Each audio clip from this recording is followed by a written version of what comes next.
Welcome to the 2024 meeting. What month is it? September of the Big Old Watershed Committee. We will go around and do introductions as we always do. So I'll start, and we'll go to the right this time. My name is Pedro Marquez, Executive Director of Big Old Watershed Committee. Welcome. Carol Lynch, the Associate Director. That's the old flag. Caitlin Warren, NRC. What? And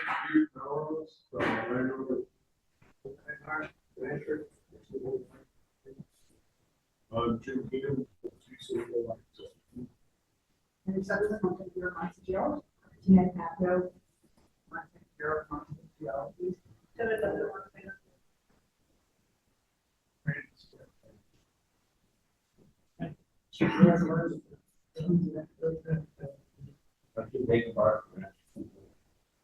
Michael Downey, BHWC. Tessendorf with the National Center for Atmospheric Research. On board the mute. Board view. John, one, two, bring them over to live. Mark Mariano, Montana. John Grant, Hamilton, Taylor. All right. Thanks all. Thanks for being here. Start with our climate report.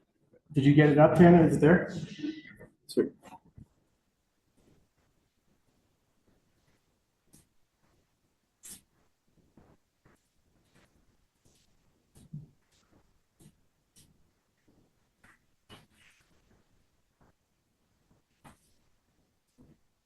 Folks in here.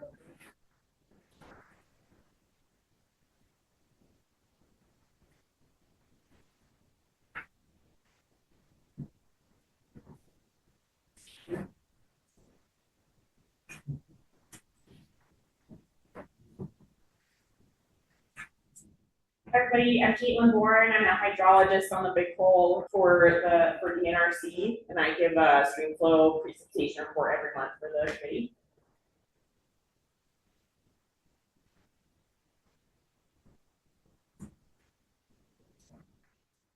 I always talk about our real-time and seasonal stream gauge sites at the beginning of my talk. You can find them at the Stream and Gauge Explorer through DNRC. Start off talking about stream flows. This is the hydrograph for the gauge at Wisdom. This is CFS on the left, degrees Fahrenheit on the right. Been a pretty tough August, but going into September, we've started to get some bumps and rains. And so this afternoon, we were sitting at 37.4 CFS, which is really good, finally.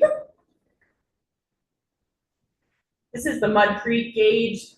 This gray line up at the top is the median CFS for this site.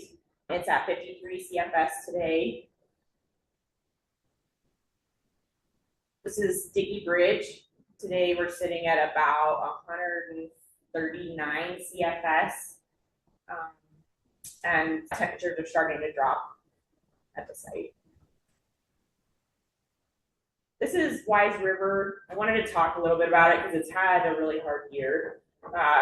Right now, it's sitting at about 6 CFS. This is the 2024 hydrograph. In the blue is CFS, the yellow is temperature. This is 2023, and we did not drop below 20 CFS last year, and we've been below 20 since the middle of July. Also, interesting to note is that the temperature is a lot different this year compared to last year. I think it didn't even get close to 70 degrees, and we've hit above 70 multiple times the last 2 months. This is Maiden Rock. It's currently at 245 CFS. And I'm sorry, this is from the last month, so from July or August 18th to September 18th. Melrose is sitting at 189 CFS today. Glen is at 230 CFS, when Bridges is at 111 CFS. I kind of wanted to just give you guys some stats that I came up with. Pedro brought up the fact that somebody talked about acre feet before, and that was a really good visual, so I kind of compiled a little bit of that kind of data.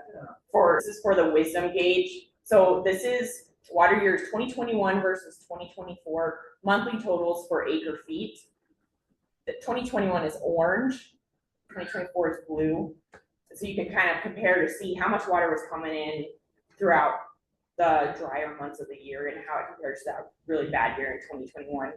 It's interesting because August was very similar in comparison. And then I just chose Maiden Rock. I can do more of these if you guys want to look at all of the sites on the big hole, but I just did these two to show you.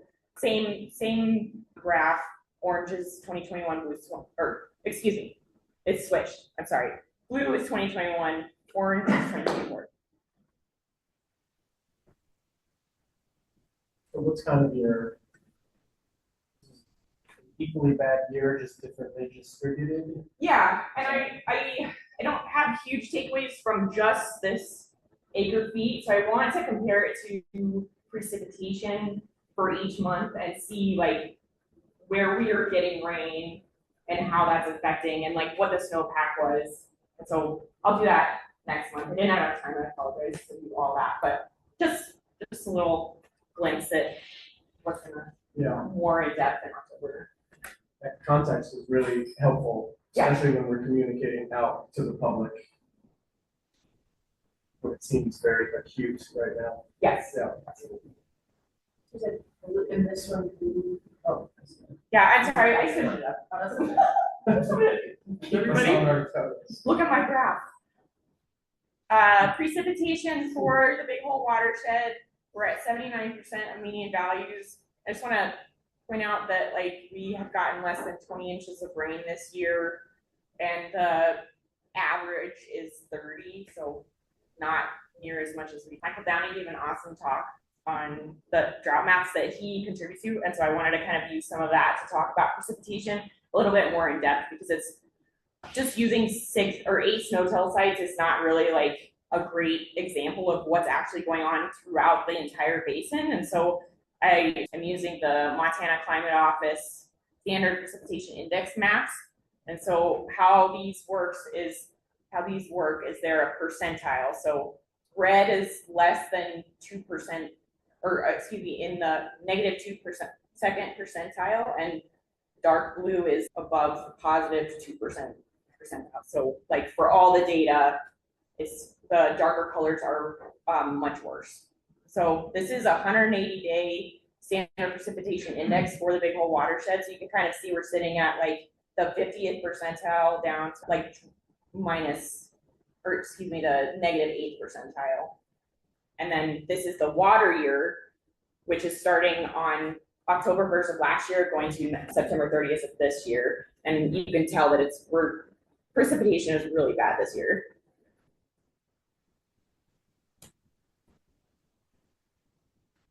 Climate outlook, this is from NOAA. We're in a La Nina watch. It's favored to emerge in September through November, 71% chance.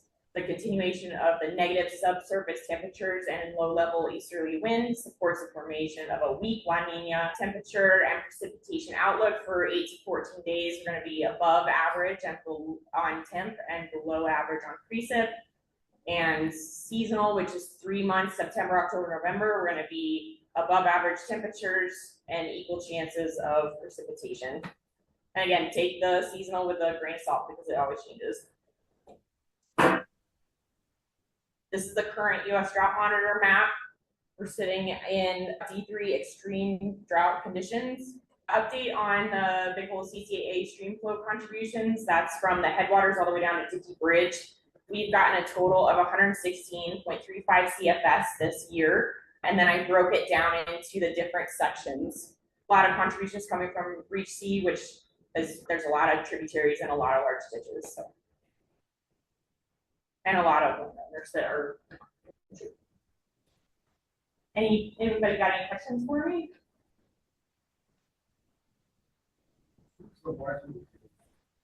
It is at the map. Yep. Where's worse? Yeah. You say 50th percentile when we're looking at precipitation map. Does that mean 50% of normal or average? with all the values that they take into account, so like say you have 100 values, it's sitting at 50, like it's it's the most normal. So like below that, the darker red values are towards the bottom of that percentile. So there's the least amount of those values.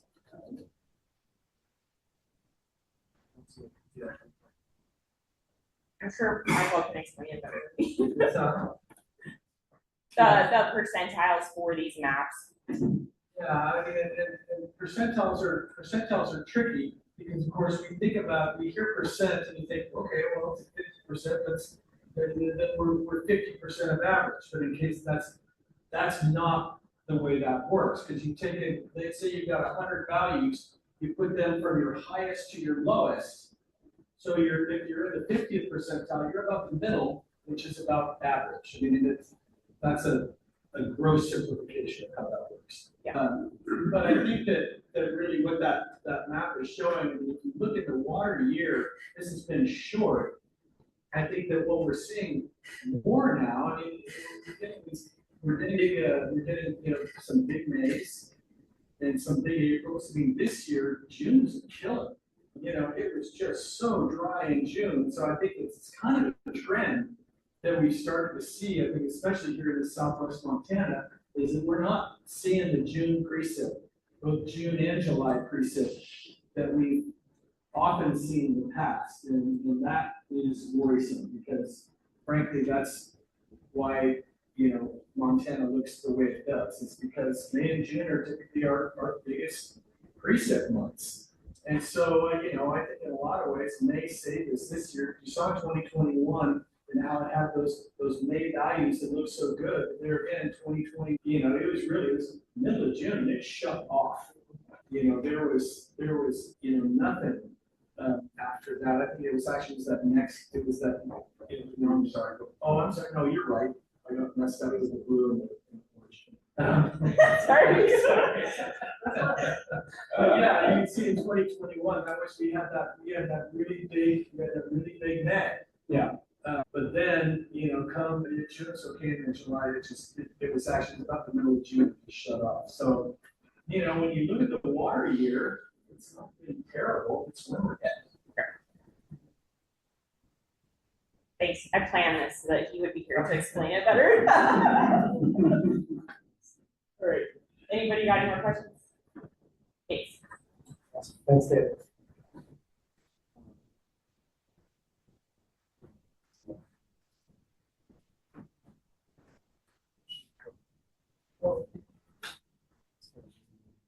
Okay, so I'll do my update now.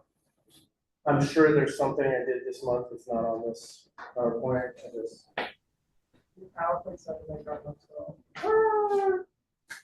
Okay, hold on. I will open it and share mine. Really? So you got the Word doc, but not this one. Okay, and then I'll just share my screen.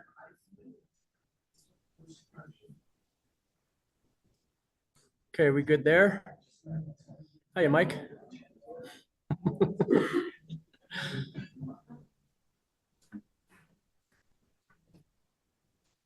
There it goes. This guy. Oh, that's just showing that, yeah. Oh, okay. Yeah, well, good. Okay. So I'll kind of run through sort of stuff that was coming through my desk. And then I've got another slide where I'll kind of just give a summary of where we are with all the restoration programs. Obviously, Ben's not giving those anymore, so I'm double duty, back to how I started with the organization, back in the restoration programs. Now I got this other job too with the ED thing, so we'll figure that out. I mean, obviously, drought and conservation were top of mind. A lot of conversations, a lot of phone calls. Somehow people think that the Big Hole Watershed Committee is a regulator and turns the river on and off. And I feel an extraordinary number of phone calls and emails from people asking me when I'm turning the river on. I'm like, I do not do that. That is not my bag. I was trying to shield the fisheries people, and I didn't want to inundate them, and so I was trying to be nice and just kind of deal with each situation. But now Region 3 Fisheries has told me, no, that's my job. Send me all of the stuff, and anybody asking if they should buy plane tickets or not, I send them.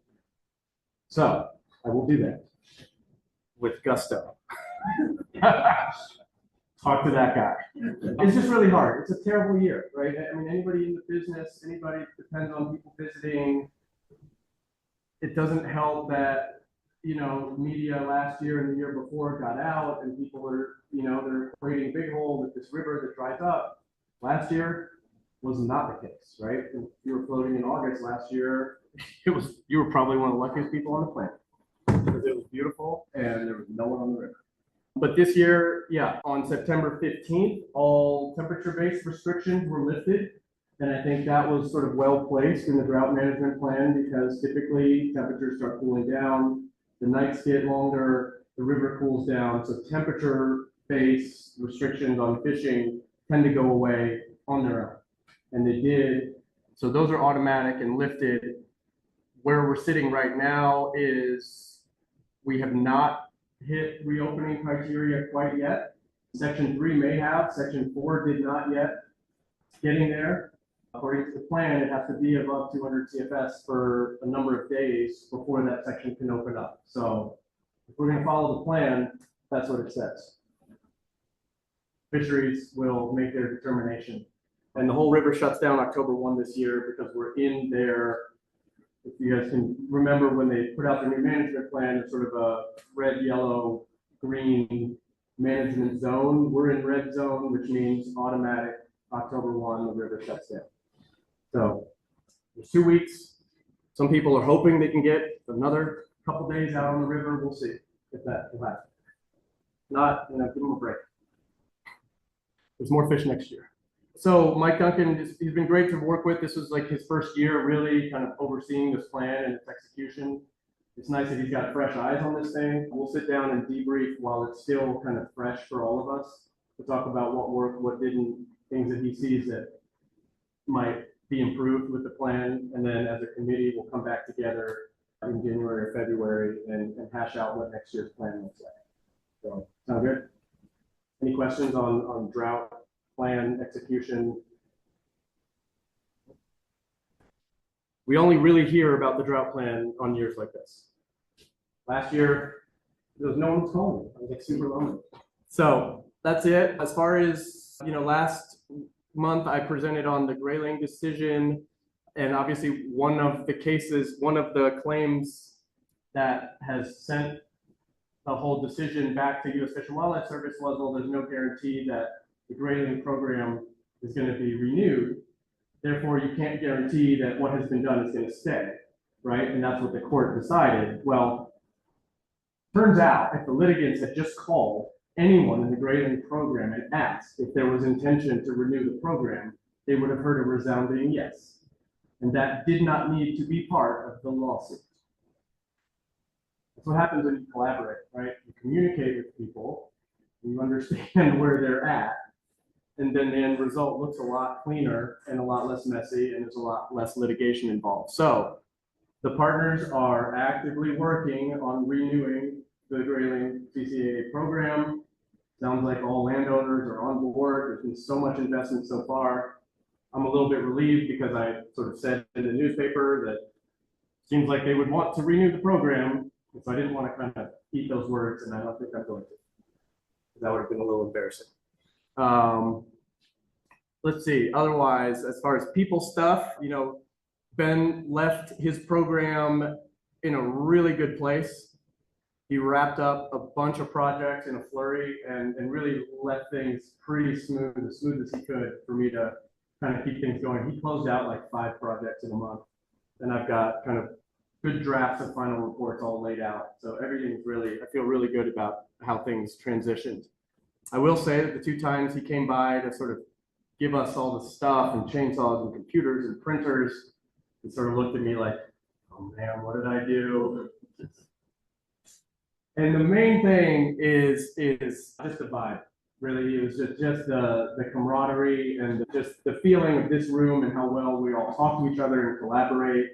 you know, it's a different organization he's jumping into, super professional, little drier. He's working on fish barrier projects and cement and concrete, and just less creative, less innovative than what we're doing here. So good for him. But he's doing great. His family's great. He's doing great. I'm working on just kind of setting up the nuts and bolts of what remote work is going to look like. Turns out, and we'll see if the people at Spectrum are correct, my phone should work the same way it works here. Dial my number, I'll just be picking it up. That's the plan. I would recommend anyone that wants to get in touch with me maybe more often, an app called WhatsApp. WhatsApp is great because if I'm in a mobile hotspot and you have that video chat, it's all free. So I'm not sure exactly whatever. That would be great. If you put on WhatsApp, same phone number, look me up. That's a great way to talk and get in touch with me. My phone will also work. I'll just have to figure out when I get there how much data charges and stuff is going to end up costing me and all that stuff. Anyway, I will be trying to use my phone on Wi-Fi most of the time. And if I don't answer, I'm surfing. We got Tana about to be signed on to the bank account. So, you know, really like as far as organizationally, like the two of us are pretty much just co-leading this thing. You know, she runs certain things, I run other things, but we're going to be just kind of lockstep working on everything together at this point. Let's see. And then one thing that we are planning, this room is kind of exploding with the Watershed Committee's archives. Over the years, directors have been thinning out the paper archives of the organization. There's still one more big push. And so we're looking at the first week of October, probably like Tuesday, Wednesday, maybe Thursday. And we're just gonna park it in this room and start pulling these archives out and getting rid of paper files that we don't need, scanning things that aren't scanned already in our system. We just want to kind of digitize the organization. I think it's opportunity. Also, we're going to encourage our governing board and members of the community that are interested to pop in. There's just going to be old archives, meeting minutes from years ago that every time I jump into them, I think it's fascinating to see the conversations that were happening 20 years ago. And in some ways, how similar the conversations still are now. Like they're the same conversations. Some of the ideas that we think are new are actually old. So that I think is very refreshing. I look forward to doing that and also just kind of clearing the space out for the Grange Hall folks because it's now I just inherited another printer, another desktop, more laptops. I got to figure out what to do with that stuff. If anyone has any ideas on good places to sell this stuff or donate it or get rid of it, we have more equipment than we need at this point. So that'll come up. You guys will hear about that soon. We're just going to finalize the dates, get this place rented. And I think it'll be a great opportunity to kind of get our governing board together and any other stakeholders that think that would be interesting to just pop in. It'll be kind of a flexible schedule. We'll just be here as a staff with paper shredders and printers and scanners and all that stuff. We'll send out an e-newsletter, electronic newsletter, and governing board. You guys will get it straight from me and that's it. On just sort of the outreach communications that I've done recently, I think I've done more than this, but I couldn't remember it all. I took the leadership of the Clark Fork Coalition up to the headwaters of their watershed up in the Mount Haven uplands, where I've been working for a long time. Really constructive conversation. You know, they're doing more and more work in the headwaters of their watershed, and we've demonstrated a lot of techniques and strategies for dealing with sediment and dealing with water storage naturally that they could use. And so they were tickled by what they saw and also looking at opportunities since they have like a bunch of staff that can go out looking for bigger grants. Grant people love cross-boundary initiatives. So if there's opportunities that arise where they can do the legwork to bring in some big grants to do things like watershed planning like we do and bring us on board, that's a huge capacity lift for us. So I'm in the total mode of like, who that's not the two of us can do this with us for us. And that's how I'm going to be operating for the foreseeable future, which a lot of opportunity for partnerships and other folks to kind of jump in and pitch in. We had a University of Montana master's class on ethical issues in restoration ecology come up and do another tour of bunch of our project sites. I do that every year for them. And then I've got upcoming hosting the Western Landowners Alliance on the 25th. Not quite exactly sure what all we're going to be doing, but I'm thrilled that I've been invited to kind of chat with that group.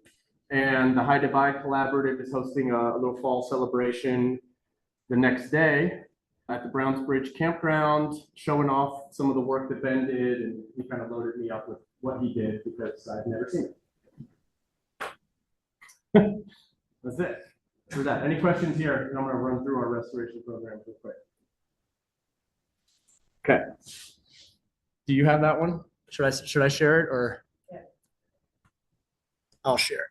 Okay.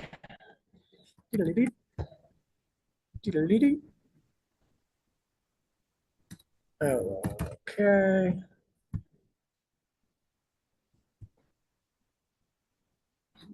Okay.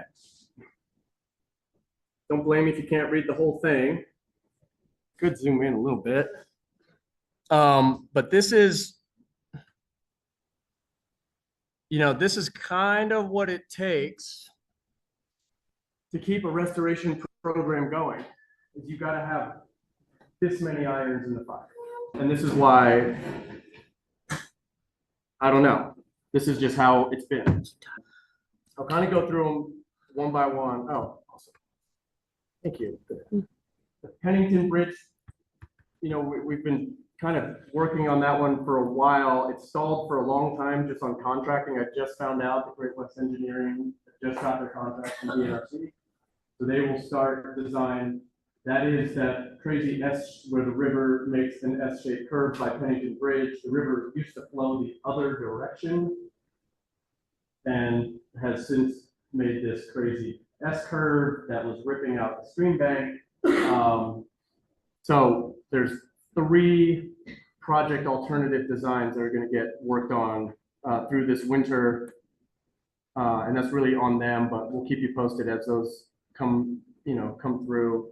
There's going to be a lot of, it's really the landowners down there and the folks with water rights down there are just going to have to weigh in pretty heavily. Because some of the proposals, one stream bank fixes, but one of them involves a hardened sort of grade control structure in the main river to direct water into an overflow channel that currently are occupied by beaver, just to try to get the water to hit the second bridge from a different angle than it's hitting it now, which would decrease the erosive energy against those stream beds.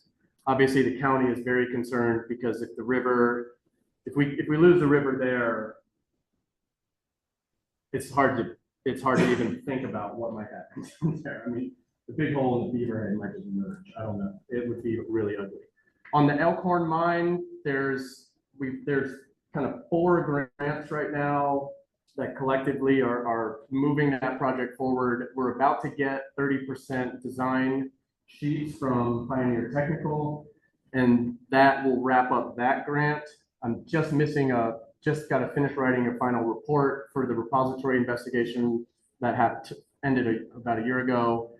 The Forest Service just put $500,000 in our agreement to finalize the ECA, which is environmental evaluation cost analysis. It's the EA version. It's the Superfund version of an environmental assessment, where you sort of lay out alternatives and select a path forward, and then the forest has a document to make a decision notice about an action that they're going to take. It's a pretty critical document there. The 30% design is really just to get the conversation started, particularly with SHPO and State Historic Preservation Office. So at the same, if you can imagine 50,000 cubic yards of contaminated dirt, but on top of that contaminated dirt are rusty tin cans and pieces of metal that are all of historic and cultural significance. You cannot touch them. And if you touch them, you have to mitigate for touching them, or you have to have a plan for it all to be culturally and historically intact when you're done with the remediation. It's crazy. The craziest thing about this is that, and this is just me, a little bit crazy. Dr. Paul, I think you'll appreciate this one. This project remedying this 50,000 cubic yards, the Pettingill Dam site is historically, culturally, archaeologically connected to the mine. So if we have to mitigate for archaeological disturbance at Elkhorn, we could potentially do a project at Pettingill that does that mitigation. Which doesn't necessarily mean a full-blown reservoir or a dam, because that would be really, really hard, but something closer to a dam that stores more water or enhances that whole meadow's ability to hold more water could potentially be paid for by this Superfund project. Like, we wrap it all up into one monstrous thing. Okay, that's the direction we're headed. And this is actually SHPO and the Forest Service's, archaeologists that connected the dots for us. And I was like, wow, people have been telling me about Pettingill as long as I've been here, that's a site. And we all know from the Watershed Committee, that was one of the 2 sites highlighted as the most likely reservoir location if we wanted to do storage, right? So geologically and whatever else, if we've been down this road, so we know that that's at least a decent site. What that looks like, I'm all ears, but I've got some crazy ideas. Long story short, if there's a pot of large amounts of money, what's 1 million on top of 5 million? No. So that's the logic there. Feel free to question my logic at any point. And then we've got another grant for the groundwater biofiltration. There's been a lot of, the DNRC is sort of shaking up its program and how it operates. More than likely, the Conservation District is gonna really have to be the lead and pay all the bills on all the projects we do with Conservation Districts from now on, whether they like it or not. That's how it's gonna be. That's all been shaken up. So everything on Elkhorn has been stalled for like 4 months while this has gotten sorted out. We will have to just do a sole source justification unless anyone knows of anyone else as a contractor that can grow a large amount of mycelium and create a filtration device out of mycelium growing on substrate. I think there's only really one crazy company that does that in Montana, but if anyone has, so I have to justify that, like, there's only one group that does this stuff. We're not going to find it at a university because it's this weird, like, research and implementation kind of thing that they've got going. So I have to justify that before we can hire them and do this next phase of biofiltration. We have a tiny bit of maintenance, that upper French Gulch giant fish passage structure that Ben had done. There's the last 4 steps of that step pool complex need a little work. So I'll be kind of fishing around for money for that one. There's a lot of forestry work being done through a partnership agreement with the BLM, and the Forest Service has also put money into it for the Eastern Pioneers, the Mule Deer Foundation, and Rocky Mountain Elk Foundation. There's units getting cut this week, I believe, by Trapper Creek. This is all conifer encroachment in the Eastern Pioneers. The partners are kind of piling money into this idea of trying to cut the forest back up the hillside, back up the mountainside, ideally with some benefits for water, because forests use water. The Sage Smith Springs DEQ project, wetland restoration by Wisdom. That project is basically done. We did monitoring on phase 1. DEQ wants to go back and monitor 1 more year next year, but otherwise that grant is basically done and closed out. Just waiting to collect that data next summer, and I'll be around. I'll be back stateside to do that with them. Phase 2 of that project is to reconnect that entire drainage system directly to the North Fork of the Big Hole, and we have to siphon a ditch under it to make that happen. I have to get just a request for qualifications out to potential contractors to design that system. Money's in the bank for that one through partnership with U.S. Fish and Wildlife Service. This is BIL money. This is Bureau of Infrastructure Law money. The Bureau Mines folks obviously have their hydro study going and presented on that before, so that's still next year wraps up. Final or That was before we extended. oh, okay, yeah. So you reported out to us, but your actual final 2025. Oh, right, yeah. Yeah. Okay. Which is awesome. I don't think I put in here, but we did put in a proposal for that managed aquifer recharge site at Wisdom to the GWIP program. And that's getting reviewed October 16th is the public meeting. October 16th. Oh yeah, it's the same day as this meeting. Right, except it won't be till November, so the groundwater steering committee comes up. Okay, okay. But I'll have to be here, so I'll be at that. Yeah, that's great. Yeah, okay, great. And thank you, Jeanette, for the support and just help getting that together. Super cool, very exciting. Again, related to our topic this afternoon, how do we create more water, store more water, make the watershed more resilient to what we saw this year. I'll kind of skip over the Anaconda Upland super fun stuff. We're just writing a long-term monitoring plan, getting a scope of work ready for next year. Pretty easy stuff I can do from a distance. There's just not a lot of on the ground work that's going to go on. So we're okay there. Similar with working on Anaconda County lands, that's just kind of a desk exercise. This one's a little disappointing.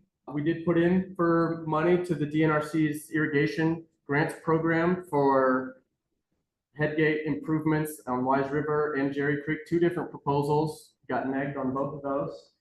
I found that surprising because same organization gave us the money for the design for those. So I don't know what came of that. I don't think we got any response on the criteria or the ranking or the scoring. I haven't seen anything. So that's a curiosity we will be exploring. It's the first time I've worked with that program. I don't know what the deal is there. I'll stop myself.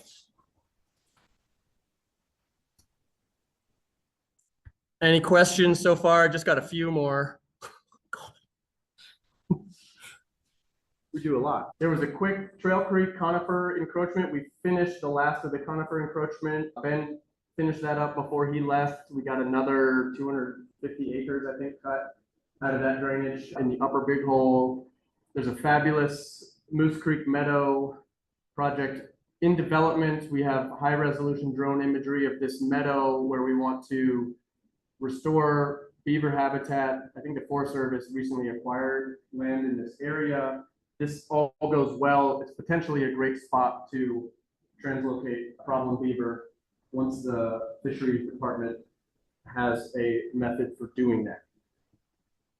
We finished monitoring. We went back and revisited 11 projects that Future Fisheries had funded that they hadn't revisited in years and years and years. Emma, our intern, and I went out and finished the last couple project site reports, and I've just got a final report to write for that by the end of the year. Okay, this is really going to be a lot of what I'm going to focus on while I'm away. Bureau of Reclamation just got our scope of work out to them, so we're in contracting. We'll have 3 years to put together a watershed restoration plan. The last one we did, I found out today, was actually super innovative for when we did it, and a lot of other watershed groups kind of followed our lead. So I hope with this one to do the same thing, take the next jump, sort of push what a watershed restoration plan can look like, and really weighing in heavily on water quantity. I think if you can get at water quantity issues, I think it would resolve a lot of water quality issues with it. That's my hope. But that'll be very exciting, and maybe, you know, when we have this archive sort of review process, it'll be a great chance to come in and give us your thoughts on where should we be working, which watershed, what have you seen? I think as we go through our archives, we'll probably see a bunch of projects that just never happened that are still perfect projects to do. And that's a little bit of why I kind of want to get into this paper archive and make sure that we're really not inventing anything new. Like, a lot of the good ideas are already there. Ben secured a bunch of money for a large-scale planting project along just outside of Wise River with the Elkhorn Preserve property. It's the old Zucker property. Pretty much we're revegetating like that entire stream bank with fenced exclosures and just willow plantings and harvesting. This project can be done by contractors, and we've got enough CCAA partner folks around for eyes and ears on that site. So I feel great about that. We will just be the financial contracting people, and Caitlin and company will just be rocking that project out. That's not contracted yet, but it's coming. Similarly with Campershire channel enhancement for fisheries, really Jim Olson is on that one. I think they're in permitting for that. That's all we're doing. So, yeah, I know. And every time, and then even today, you know, you get calls, and it's like, there's a stream bank problem down by Glen River, there's a project here, right? So it just never stops. It's great. I love it. I'll just have to be smart about what we can actually take on, and Tana's gonna help me put the brakes on me as often as you tell me to. I think that's it. Okay. Questions? All right, steering committee, anything? Recently, as we move on, power, make sure you. I feel it taking us.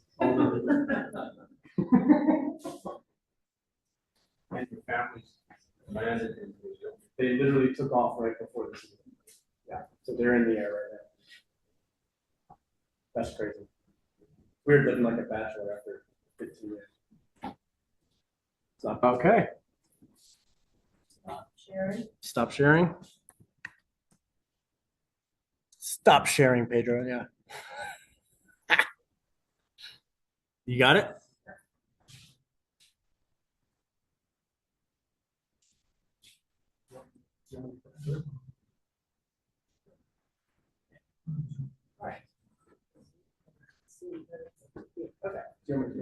Sure, yeah. All right, so communications, I just want to talk a little bit about some recent events. Over, last weekend I went to the Weed Workers Ball in Wise River. That's not one of our events, but we like to support it. It's a ton of fun. If you guys didn't make it this year, I definitely recommend you go next year. It's always in September, and they have awesome food, a live auction, a silent auction, and all of the proceeds go to treating invasive weeds in the Big Bend watershed. You can also still send a donation to Amber at Beaverhead County or to me. So, upcoming, Patagonia just asked me if I will do a tabling event down in Dillon in October, and I said yes. That sounds pretty fun. And then Montana Western also invited me to sit on a community water conversations panel in the beginning of December. And so that will be just talking about some of the projects and techniques that we enhance water availability. Yeah. All right, and then some publications. I just want to keep mentioning these. The International Business Times featured us in an article called Ripples of Change, the Impactful Work of the Big Watershed Committee. And then MSN featured us as well, and their article is called Conifer Encroachment, the Big Watershed Committee's Innovative Solutions for Sustainable Ecosystems. So we're hoping to reach a larger, broader audience with those. And they're both featured on our website. You can also just Google the titles and they should come up. And then some local news. Montana Standard published an article September 5th called La Nina could deliver better snowpack this winter. Didn't sound that hopeful for what hopefully. And then also Dustin Temple, the FWP director, published an article which said, thanks landowners for the water, which is the title. So and those I've shared both of those on our social media if anyone wants to see them. So big exciting news, we're getting a new dump truck for the compost site. It actually was delivered today. And this one we will be borrowing long-term from the Benton Lake Refuge with the U.S. Fish and Wildlife Service. And we will get to keep it year-round, just kind of indefinitely. So that should alleviate a lot of the problems that we've had with moving the dump truck back and forth from the Red Rocks Refuge down in the Centennial Valley or by the Centennial Valley, because it's quite the commute, and we've had problems with it getting snowed in a couple times down there.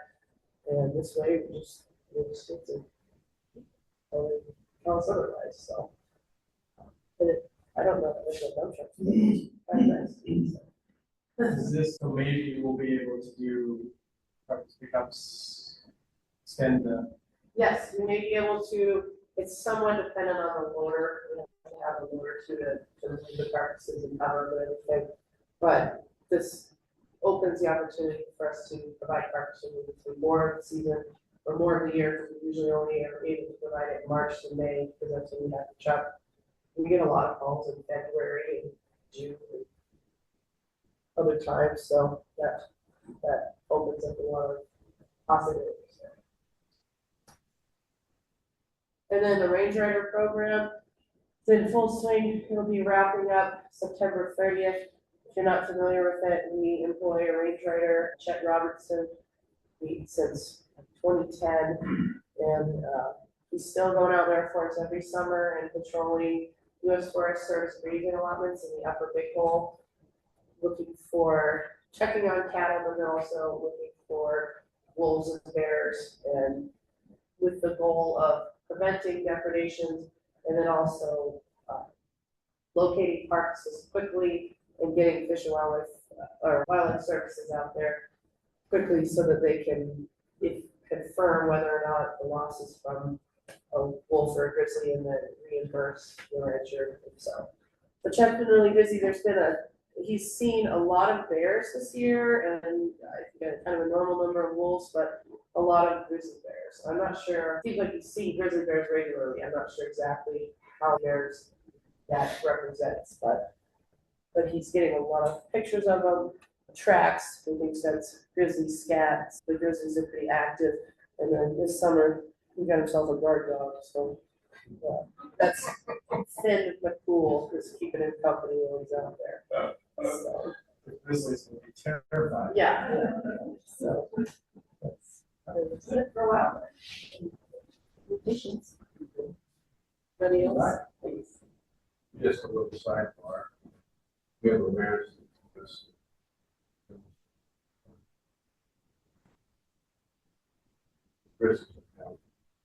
Here.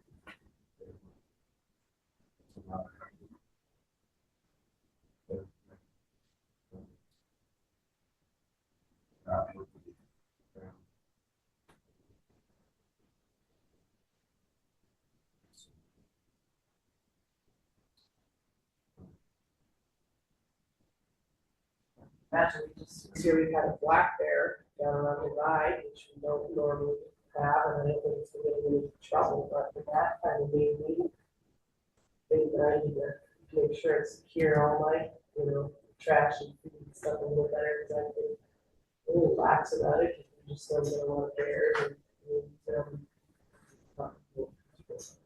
we don't get a lot of bears down in the divide, but that's just a black bear, you can't imagine. Really? Wow. Oh, okay.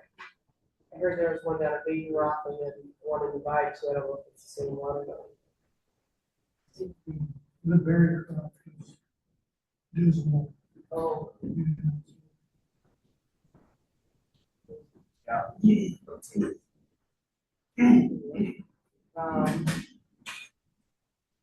Does that truck have a lift gate on it? It has a dump. I believe it does, yeah. It has a dump without a lift. That would be easy to. I think it does, but I'm not really sure. We just got it today, still. I'm surprised we delivered it so quickly because we're still working on getting all the paperwork and the agreement together and everything, but they brought it right over, so. I think it's great to work with.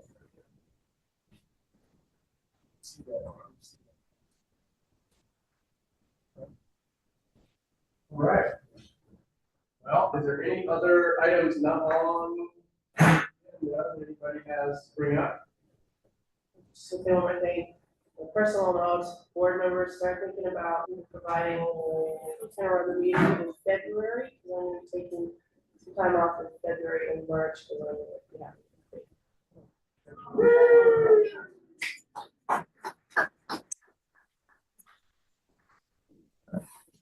Watershed committee's growing. All right, y'all, so let me stand in front of your coffee and treats and we'll be back in 5 minutes.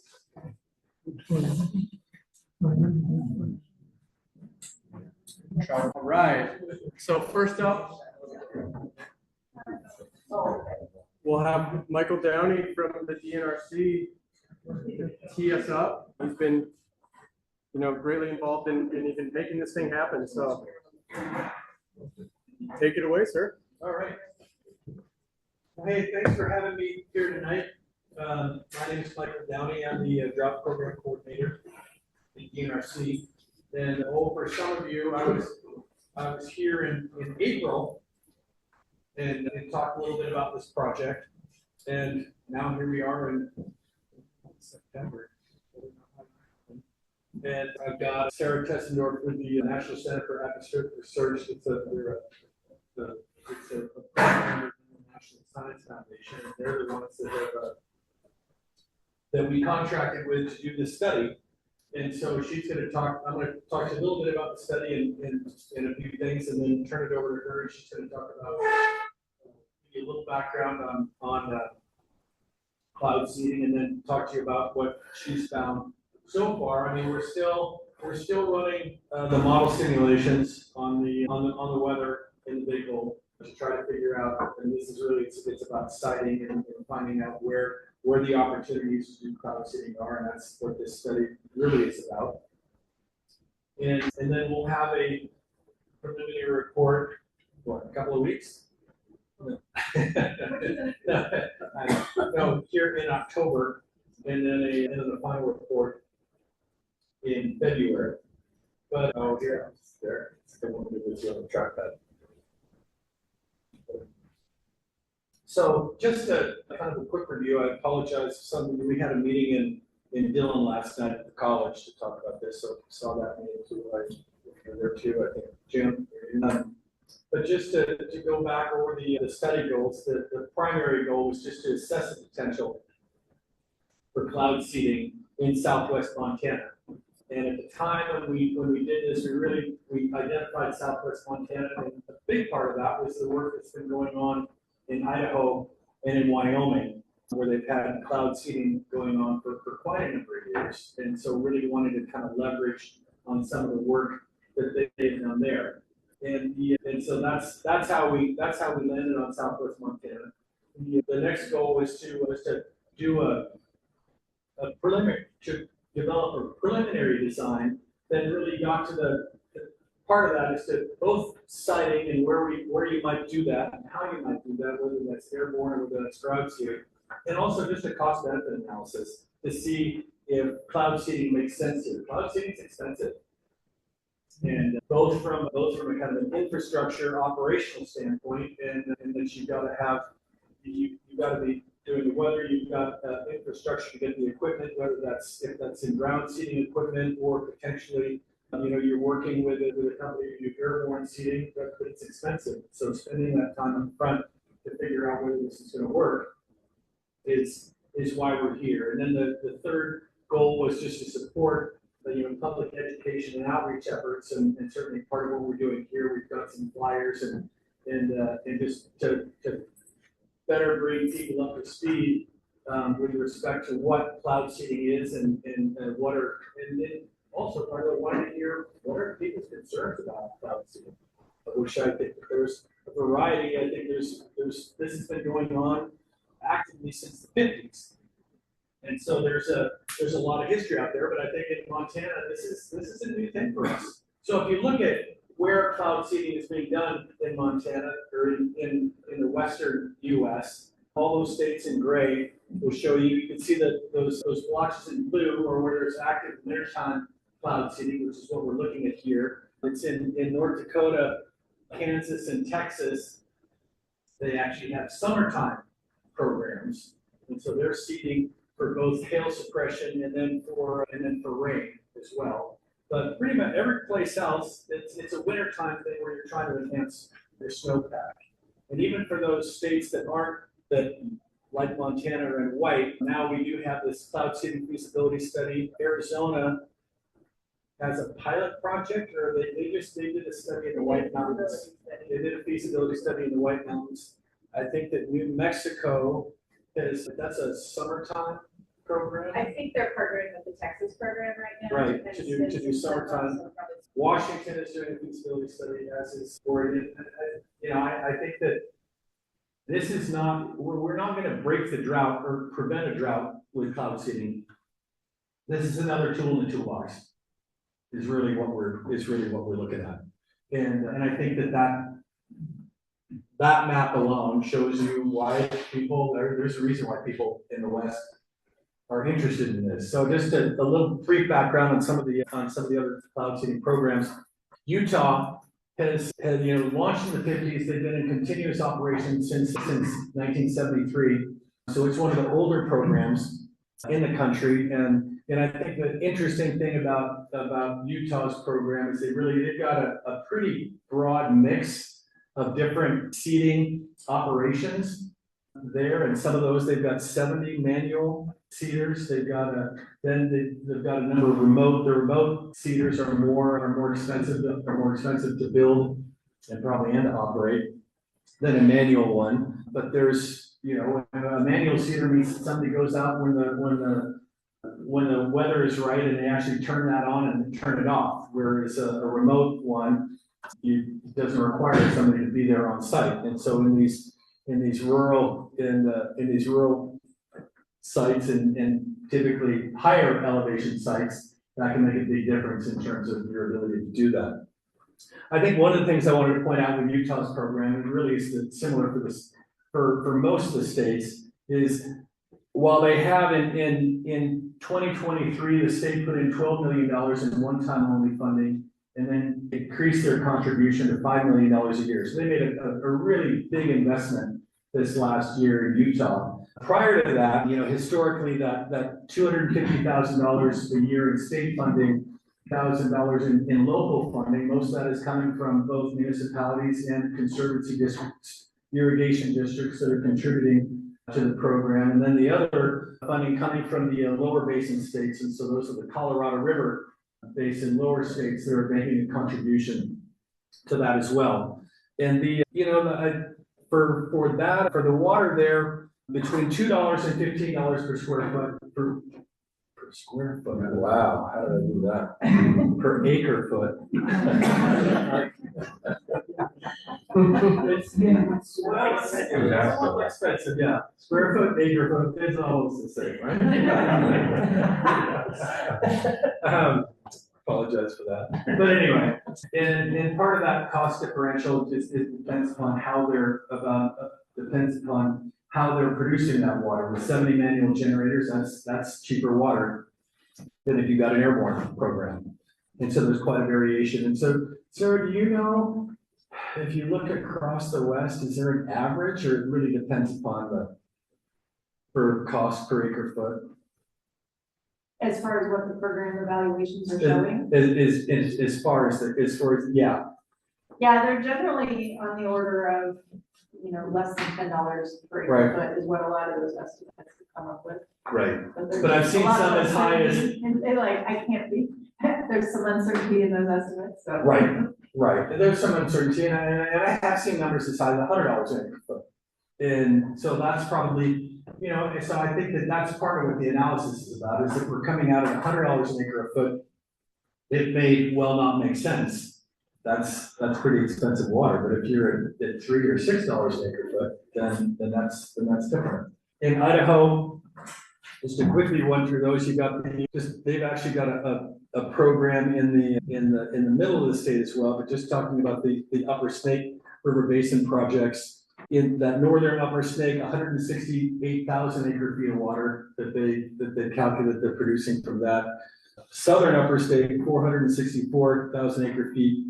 So that whole Upper Snake River Basin, 632,000 acre feet of water that they calculate they're producing a year at a cost of about $1.5 million to produce that. Idaho's program is about $4 million a year.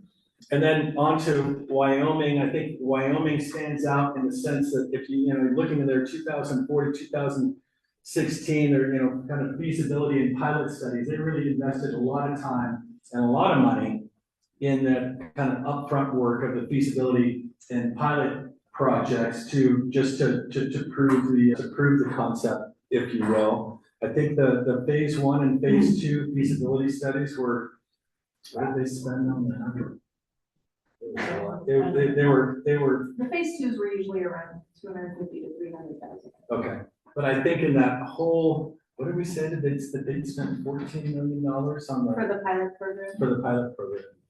And so they didn't, starting in 2004, they didn't go to full-on operations for about 10 years. And prior to that, had been in kind of that pilot program phase. So I think, the point that I guess that I'm trying to make is that for this to work, and we're starting what's potentially a lengthy process. I think we had the question last night as well, could you have a cloud seeding program, up and running in 2026? And it's like, is that physically possible? Well, I suppose, but, when you can consider both the money, the investment involved, and the fact that this is gonna be, it'll just by its nature be a collaborative process. And so it's gonna be a function of bringing the state and other partners together. And I certainly, if we're gonna do this in Southwest Montana, I would suspect that the Big Hole Watershed Committee is gonna be part of that. But we've got a lot to cover, and so I'm gonna hand that over to Sarah, who's gonna take you through cloud seeding and the work we're doing here. Good evening, my name is Sarah. I'm here from Colorado from the National Center for Atmospheric Research. I've been there for over 15 years. I studied clouds and precipitation, and a lot of that time I've been studying how aerosol particles impact the cloud and precipitation formation process, specifically with cloud seeding particles. So I'm really happy to be here to talk a little bit more specifically about this feasibility study that we've been working on for the Big Hole Watershed. But before I get started, I do want to make sure we all are on the same level of understanding with the concept of cloud seeding. And so this type of cloud seeding that we're talking about, that I'm going to walk you through this conceptual diagram for, is for what we call winter orographic cloud seeding. So this is an approach specifically targeting winter storms that are clouds that form over the mountains. That's the orographic cloud portion of it. As Michael showed on the map, there are some regions in, say, the central U.S. plains that are targeting summertime convection. The scientific understanding of how well or if cloud seeding impacts those storms is far less advanced compared to where we are at currently with this winter orographic cloud seeding conceptual model. That's not me, right? No, I'm on it. So the overall goal of winter orographic cloud seeding is to increase snowpack, and then often, in a lot of places, it's often to also increase that subsequent stream flow. There's the first and foremost requirement is that there needs to be a cloud. Cloud seeding does not produce clouds. So there already has to be a cloud in existence. That cloud needs to contain equal liquid water. So a cloud is composed of tiny liquid water drops or ice crystals, but most of the clouds around here, even in winter, will have liquid water in them if the cloud is colder than freezing temperature. And the reason for that is that liquid does not freeze instantaneously once it gets cold enough to that freezing point. And the reason for that is it needs particles in the water to freeze on. And so when you freeze, your ice in the freezer, there might be little particles in the water already, but in the atmosphere, especially here in these areas of the Western US, there's actually pretty clean air up there, and there's not a lot of those particles, and those particles that exist naturally for ice to form on actually don't form ice until much colder temperatures. So there's this window of temperature range in the clouds where liquid water is super cool. That's also a sign that that exists is if you've ever been on an aircraft and talked about getting de-iced, there's aircraft will freeze, the ice will freeze onto the aircraft as you fly through these clouds of supercooled liquid. So it's also an aircraft hazard. I've also studied that, which is kind of a nice parallel because all of my work lately has focused on supercooled liquid water in clouds. But the sign of having supercooled liquid water in a cloud is that since ice is not forming yet, it's not efficiently producing precipitation. So in these clouds, once ice forms, that ice can rapidly consume the liquid and fall and form snow. And so what's missing then is those particles for the ice to form on, and that's where cloud seeding comes in. So cloud seeding, typically here we'll use silver iodide particles that have been shown to very effectively promote ice formation and at sub-freezing temperatures that are warmer than what a lot of the natural particles in the atmosphere already will form ice on. So as Michael mentioned, you might have a program releasing the silver iodide from the ground-based generator, or sometimes from an aircraft. The next step after you release the particles is they need to get into the cloud, into those temperature and liquid water regions. From an aircraft, it's pretty straightforward because they often will release it directly in the cloud or just above the cloud. But from a ground-based generator, it's really important to know that the winds and all of that are going to carry the material up into the cloud. So that's that important step 3. And then once the silver iodide gets to those appropriate temperatures to freeze, ice will form, and then rapidly, at the expense of that supercooled liquid water, grow snow. So the bottom line is we're trying to convert that extra liquid in the cloud into snow.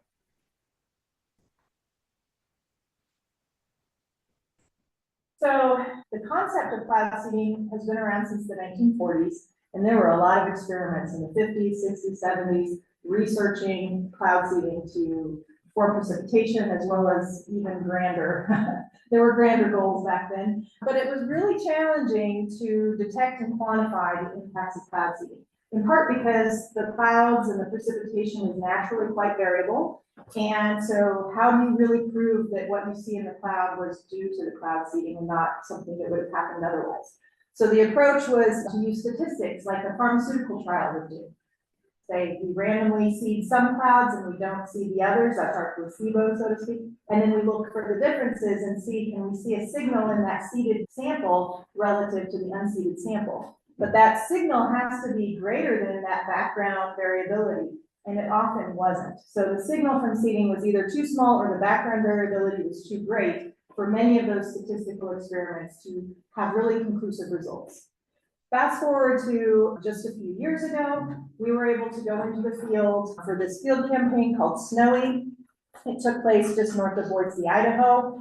And we were putting out new instrumentation. We deployed some mobile radars up into the mountains to get radar data where our normal radar networks cannot see because the mountains themselves block the radar signal a lot.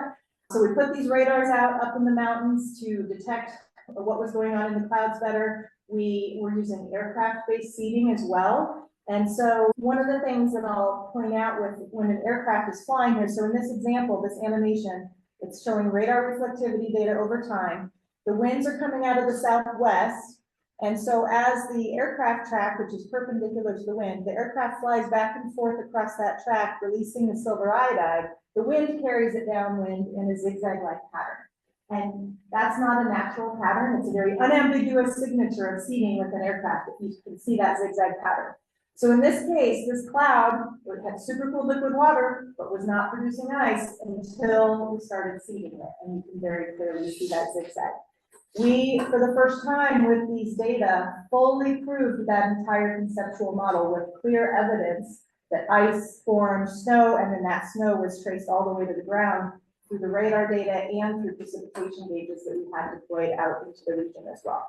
So we're now at a point where the question isn't, does cloud seeding work, but it's more how effective does it work? When does it work best? Is it cost effective? There's still a host of questions to be answered, but we're moving away from does it work or not, because we can say it does, in the right conditions, it does. But, as I just mentioned, we know that it's not going to work equally well everywhere. Every cloud is different, every storm's different, every mountain range is different. I just toured the whole big whole watershed, and the mountains and the way they're oriented here are very unique, you know. And so every time you're interested in saying, hey, could cloud seeding be a possibility here, we really need to do a feasibility study, understand the characteristics of the clouds and the conditions that are happening. So that first step is we know that clouds can contain supercooled liquid, and that's a sign that they're a candidate for cloud seeding. But then the next thing we need to do is study the rest of the climatology of the weather conditions to understand how often the clouds are meeting those criteria for seeding, and then look at also would it be best targeted with ground-based seeding or airborne seeding or maybe.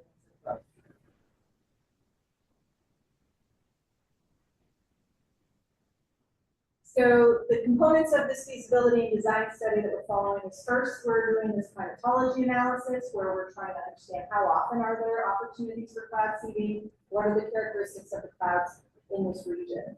Then we're using what we find from that to create a preliminary design of all the possible hypothetical ways we could try to target the region for cloud seeding.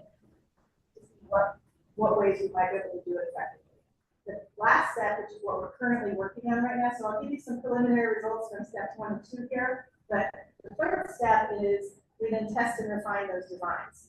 And we are using some new computer modeling capabilities that we have that simulate the physics of cloud seeding to test all of these different preliminary designs in a lot of different ways to try to then come up with some recommendations for if cloud seeding is feasible in this region, what would be the most effective way to target the cloud seeding. So our region of the study is the Big Hole Watershed. On the left is a zoomed in map of the region, topographical map of the region with magenta dots indicating where there are snow-tell precipitation ranges. So one of the challenges for these types of studies is the lack of observational data in the regions that we're interested in studying. This has always been the case. Programs in the past were very limited, pretty much just to a few precipitation ranges. Maybe they got lucky and there was a weather balloon launch site nearby, but there's 1 or 2 of those per state in the West. So oftentimes we don't have that extra data. So snow-tell data is a very important data source. The other thing that we have today, though, in the last 10 years, thanks to advances in supercomputing, is our lab has been running these multi-year, long-term, high-resolution model simulations that reconstruct the atmosphere.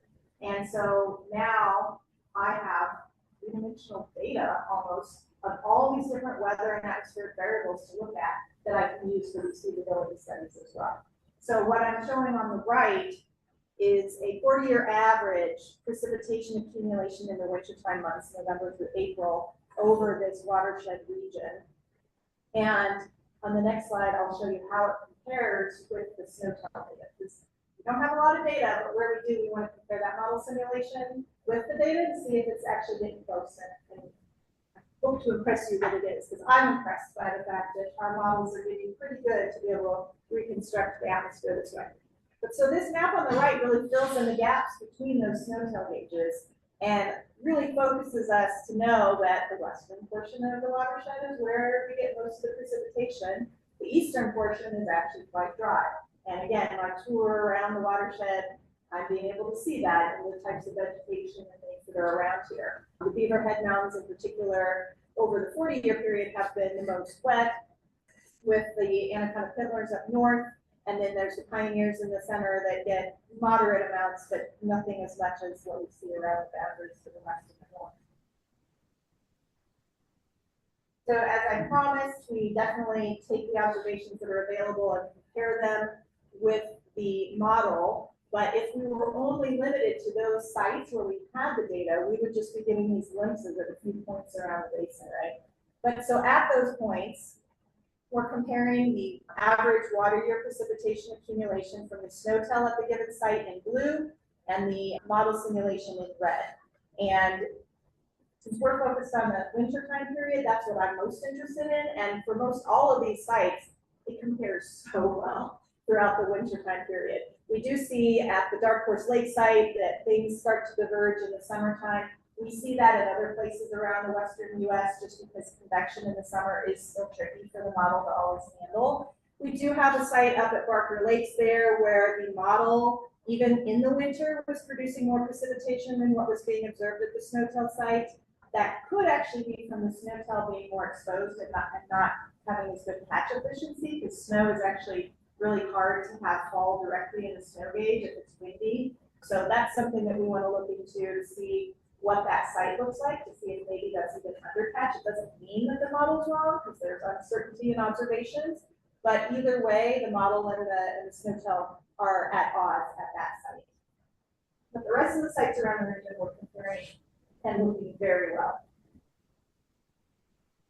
So in addition to looking at precipitation and using that map of precipitation to fill in the gaps on where the precipitation is falling and how much, we're using the rest of the model data and variables to look at other things that are important to us for cloud seeding. In this case, superficial liquid water content is a really important variable that we want to know how much and how often is it occurring in these clouds. So on the left is a map of the frequency of time that we get superficial liquid water content in the clouds in a layer that's in the first kilometer above the ground surface. We call this the ground seeding layer because if you were releasing silver iodide from the ground, we feel that that's the layer of the atmosphere that it can most effectively reach. On the right, we're looking at the same thing, the frequency of the time that we're seeing superficial liquid water in the clouds on average in what we're calling an airborne layer, which is a much higher layer because aircraft can't fly in the mountains super close to the mountains. So it's a layer that they can safely fly in this area, which is about 3.5 to 4.5 kilometers above the ground, or sorry, mean sea level. One of the things you'll notice with these maps side by side is the frequencies are much greater in that ground-based layer. So this is telling us that the clouds in this region, when they're superficial liquid water, are closer to the ground surface. They're not having as much superficial liquid water up at the altitude where the aircraft can fly. So this is an initial indication that potentially ground-based seeding will have more opportunities to target these clouds than aircraft would. Now, aircraft can burn the flares on the back of their wings. They can also drop ejectable flares, so they can target things below them if they need to. And there is the most frequent opportunities for airborne seeding are in the beaver heads, just upwind of the beaver heads.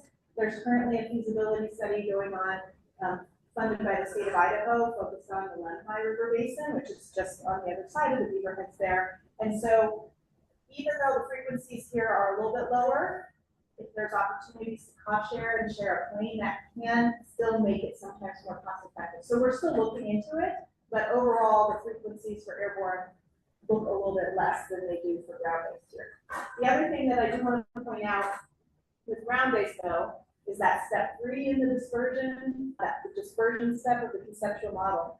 This is basically saying there's superficial liquid at the right temperatures for cloud seeding, but we also need to look at the wind directions and the way that the wind blows from where we might put ground-based generators to see if we can actually target the clouds with ground-based seeding too. And that's something that our design testing that we're doing with computer modeling right now. But speaking of winds, that's something else that we look at in our climatology to understand where we might want to place hypothetical generators around the different mountain ranges. And so at each of these different snow-tell sites around the region, we're looking at what we call wind roses, which are showing you the frequency of time that you have winds in a certain direction. We refer to these as, so this one here, the highest frequency down here at Lemhi Ridge snow-tell site would be from the west. And winds blowing from the west is how we would interpret that, with less frequently from the west-northwest and west-southwest. Some of the other sites, you get, pretty frequent distributions of northwest to southwest. Up in the north, we see more of a northwesterly component to the winds. And over in the east, you actually get these small frequencies of easterly and northeasterly wind events when the storms are coming in from the east-northeast. Clouds with superficial liquid water. But the takeaway from this is that we're going to focus mostly on situations where storms and winds are coming from the southwest, west, and a little bit also from the northwest. In those areas of the western half where we have the higher frequencies. So this, just to summarize what I just mentioned, precipitation and cloud seeding opportunities are greatest so far, showing to be in the western and northern portions of the basin. The ground-based layer has the higher frequencies, but we also have to keep in mind that those dispersion criteria could limit it still a bit, and we'll be investigating that going forward with the computer modeling. And that the winds that we're focusing on for potential designs are from west-southwest as well as a little bit. So then moving into that preliminary design, we taking the map on the left, which is that full wintertime average frequency for ground-based seeding. We focusing on the beaver heads. We put together a few generator groups called A and B. You'll notice that B is on right there on the western slope of the beaver heads. Group A is across the valley there, just because we want to make sure that seeding material can get up and over. And the beaver heads are pretty steep. And so that's why we want to sometimes test a little bit further away. The other reason is because it takes time for the ice to form and for that ice to then grow to snow and fall out. And if you have really fast wind speeds, that can be a little bit further downwind than you think it would be. And so sometimes seeding right really close to where you want it to fall out doesn't actually work out the way you think. At least that's what our computer modeling simulations are showing us too. For the Anaconda Pillar Mountains up in the northwest there, we've got 4 groups, C, D, E, and F, around the area that we're testing out. The D group, you'll notice, is on the southeastern slopes. It's not really targeting the anacondas at that point. It's actually there to try to target the pioneers from further upwind in those northwesterly and westerly wind scenarios. And then within the pioneers, we've got groups G, H, I, and J, flanking from both the western, even up to the northwestern parts of that, as well as in the valley area in between the 2 portions of the Pioneer Mountains. For airborne, we are also still testing some airborne seeding tracks. Again, looking at southwesterly winds, so we've got some of those tracks oriented for southwesterly winds, a lot of them oriented for westerly and northwesterly. The nice thing about an aircraft is we can test these, but in reality, these can be moved a lot depending on what the storm calls for, because the aircraft is not a fixed asset, right? So if the winds are from the southwest, you fly this way. If it's from the northwest, you fly this way. The wind speeds are really fast, you might fly further upwind because the time that it takes for the snow to fall out on your target is going to still be the same amount of time, but the wind is carrying it faster versus the slower winds, you might fly closer. So aircraft have a lot of versatility, but they have limited on-station time. You can't seed with them for hours and hours on end because the plane only has so much fuel. Ground-based generators can burn for hours and hours, so lots of trade-offs between those 2 opportunities also that we need to think about with these things. So I just want to summarize with a few key points, and then I want to talk about some frequently asked questions. So just to reiterate that it's a pretty exciting time for this science, because just in the last 10 years, we've proven that cloud seeding works to enhance precipitation over winter orographic clouds. As Michael pointed out, most of the western U.S. states are currently conducting cloud seeding with the aim of enhancing snowpack and/or subsequent stream flow. The first step, if we're interested in cloud seeding in a region, is a feasibility study. And the preliminary results from the Big Pool Watershed feasibility study are showing that the most opportunities for seeding are in the western half of the basin. And we are currently running a lot of model simulations this month to test all of those different generator groupings and aircraft tracks so that we can come up with what we think is maybe the most optimal way to move forward with the potential pilot program. All right. I'm guessing most all of you have these questions. I get asked these questions in every meeting I have about cloud seeding, so I'm just gonna do it right out there and address them. The first one that's very common is about extra area effects, asking does cloud seeding remove water from the sky that would have been precipitation elsewhere, or more frankly, are we robbing Peter to pay Paul? This question gets asked in every meeting I've ever been on cloud seeding, including by fellow scientists in it, because it's rooted in that conservation of mass physics principle that so many of us have learned over time and come to appreciate. So we'll talk about that one. There's also concerns about potential environmental impacts because we seed with silver iodide, and so we'll talk about that, as well as concerns about potential of cloud seeding contribute to or exacerbate weather hazards like flooding. So, on the first question about extra area effects, first of all, that conservation of mass principle is valid if the atmosphere was static. At any space and time, you would have a pie of water vapor available for creating clouds of precipitation. And I'll walk you through this pie under that assumption, but keep in mind the atmosphere is not static. So it's always moving, just like a river is always flowing, so there's so much motion going on that the conservation of mass principle at any given space and time isn't quite valid. But keeping that in mind, conceptually, if you have so much total water vapor at any given space and time, this is water vapor in the gaseous form, so you can't see it, but it's there, it's around us all the time. Not all of that is going to be depleted when you produce a cloud. Say 50% of it is being used to produce a cloud though. And within that cloud, not all of the cloud precipitates out. We refer to this as the precipitation efficiency. It kind of refers back to this concept that cloud seeding is there to enhance the efficiency of a cloud. So how much water is in that cloud versus how much comes out as precipitation. If we're able to increase the precipitation efficiency a little bit, is what's shown by this yellow slice of the pie. Most studies have shown that precipitation efficiencies of a lot of clouds are on the order of 30%. And so that's why the slice of the green pie, part of the pie here, is about 30% of the half the cloud part. So using this conceptual idea, it's basically saying that that extra amount of total water vapor being removed from the cloud or from the atmosphere is very small, on the order of 1% or so. The other thing I want to point out there is that observationally, that's really challenging to detect. Keeping in mind how hard it was for us to detect over the years the actual effect of seeding in the area where we were expecting that effect to occur, anywhere outside of that where the seeding material and everything would be a little bit more diffuse is going to be even harder to detect. So this is a really challenging one to definitively answer with observations. I do think, and I hope that in the near future, some of these new modeling capabilities that we're using to design these programs and evaluate programs, we'll be able to run them on a larger scale to further investigate, are we maybe creating any areas of deficit because these are coming out of the pie. If cloud seeding were to be done over the entire Western US, every mountain range, maybe it would start to add up and we would see an effect. But right now, our best guess is that it's pretty small and probably not noticeable and certainly not detectable. That's how I feel on that one. We can discuss more in a moment. We'll talk a little bit now about the environmental effects.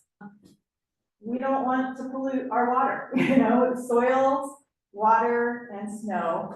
We want to keep them as clean as possible. When we hear silver is being put into the clouds, it can be concerning. I want to put this up here first. Silver is in the snow and water and soils naturally. There are silver mines around here for a reason.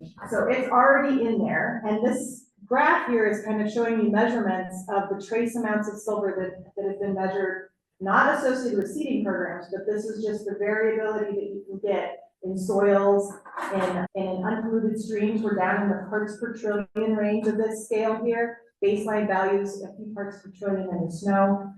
These values are so small, by the way, that if you're going to measure them, you have to send people out in the white clean suits. They have to have very specialized equipment so that they're not contaminating their measurements because we're talking about very small amounts. But there have been some seeding programs that have gone out to do this. The Wyoming Weather Modification Pilot Program was one of them. And they measured baseline in the snow and streams, similar few parts per trillion is what they had measured in that program. The other thing that they did then, so right now, these are already very, very low values, even lower than some other sources of background sources of silver.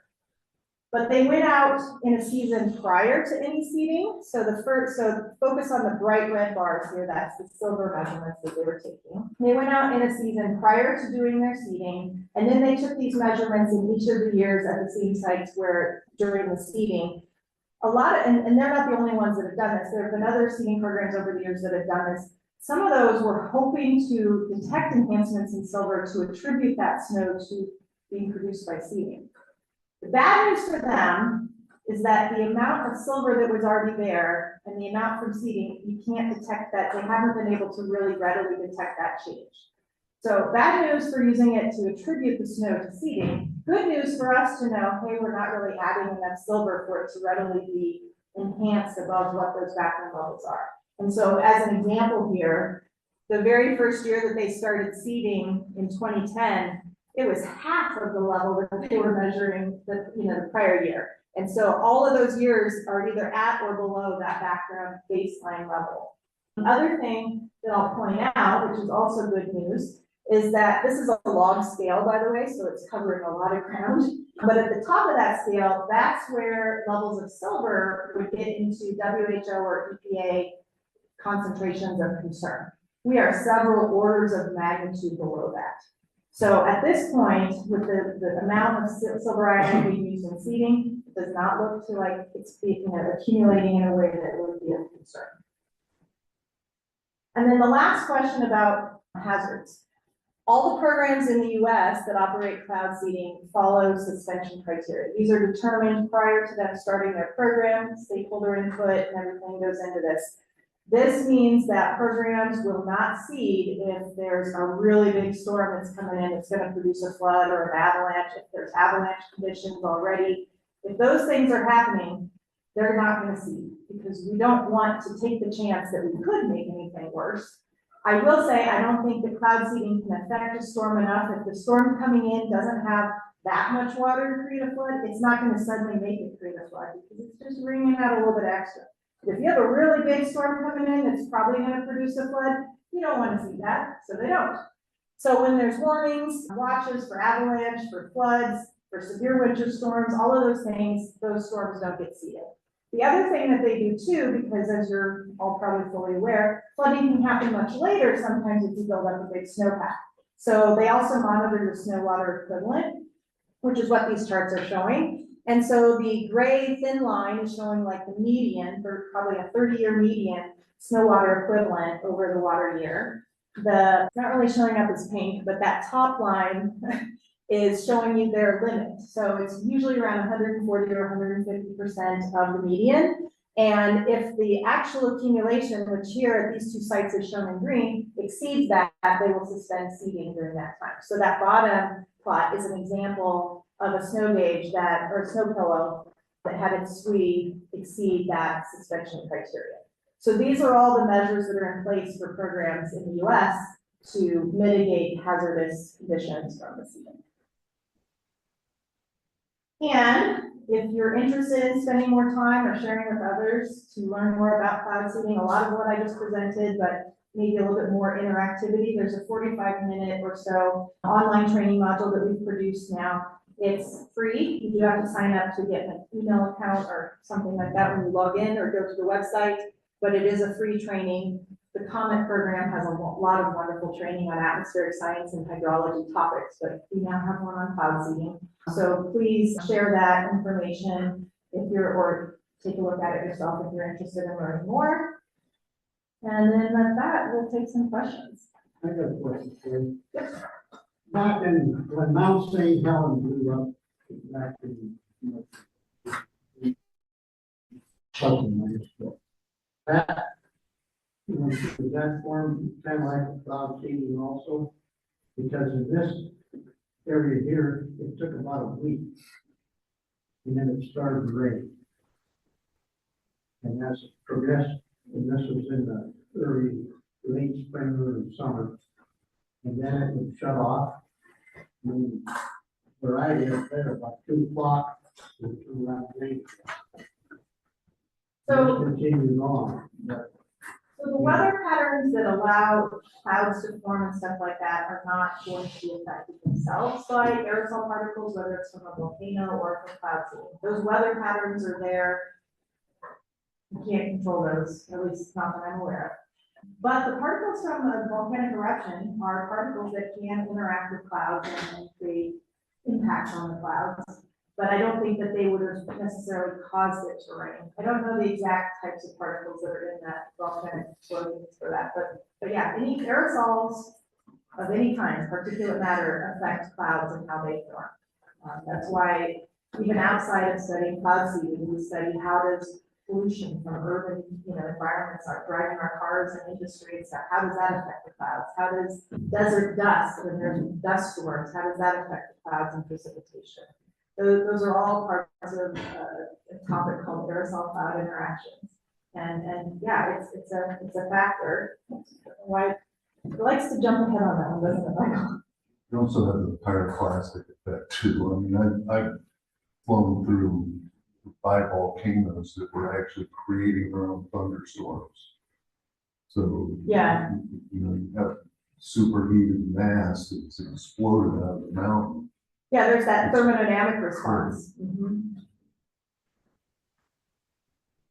Yeah, I just want to point out, I was saying this last night too, the slide keeps advancing on its own for some reason, but I absolutely love some of these photographs because the radars that we put up in the mountains were the Doppler on wheels radars that are used for storm chasing tornadoes and hurricanes. We buried them in the snow and got data that we would not have gotten that data from snowy otherwise. And this is a prime region too, as I drive around the big hole, I'm always, my radar app keeps changing which radar it's trying to get data from. You guys are kind of right in the middle of a gap. Because almost all the radars around here have mountain ranges that are gonna block the ability to see the low level clouds over this area. So, yeah, having more radars, gap filling radars in the western US, I think is really important. And then you can map out the precipitation better for hydrological studies and stuff, but. So with respect to the conversation we were having earlier, and we're really facing water problems in early summer. Did I understand you say that the topography of this region limits the ability to do warm weather cloud seeding? Or is this, it's just because that was what this feasibility study was for? Yeah, that's what this feasibility study was for, was to look at the winter storms. Okay. The ways that summertime convective cloud seeding is done is a little bit different, and convection is very unpredictable. Well, the mountains actually help a little bit, because they can be focal points for where convection forms sometimes. But yeah, most of the western US hasn't, that I'm aware of, looked too much at the summertime. A lot of that, and this is what I think also makes this region kind of unique, is that a lot of the places in the west that are doing it to help fill reservoirs. And if you're in a region that doesn't have that storage, you're gonna really depend on the summertime precipit as well, because those with the reservoirs, they can control release and maybe try to extend some of the stream flow through the summer a little bit more. So this whole discussion and the ideas of needing storage, or whether or not, summertime needs to be looked at for possibilities, but I'll say the science of summertime seeding is not as far along. Our models really are still struggling to accurately get convection. So I know that the modeling that we're doing right now has a lot of uncertainty, but I have a lot more confidence in that than I do with our ability to simulate the convective processes so far. And yeah, it'll be a while before I feel really confident with the summertime seeding hypothesis conceptual model like I do with the winter one. And I guess a more direct follow question, but something you actually get considered a confusion. Another, I'm sorry. Would be considered warm weather cloud seeding? I realize that science. Well, and they do winter time, and they do summer cloud seeding in North Dakota. This is just, it's a function of budget. And it's really, do we have the money to pursue this work? And I think that it's, given where we're at, it's certainly worth looking into, but they're not asking me. And so to answer your question, is not at this time. I think that this study is certainly it's the first step. It's kind of Montana getting your toes wet. And so we need to try to move ahead, and at least I would say my hope is to get a pilot study going, and then we'll see where that goes.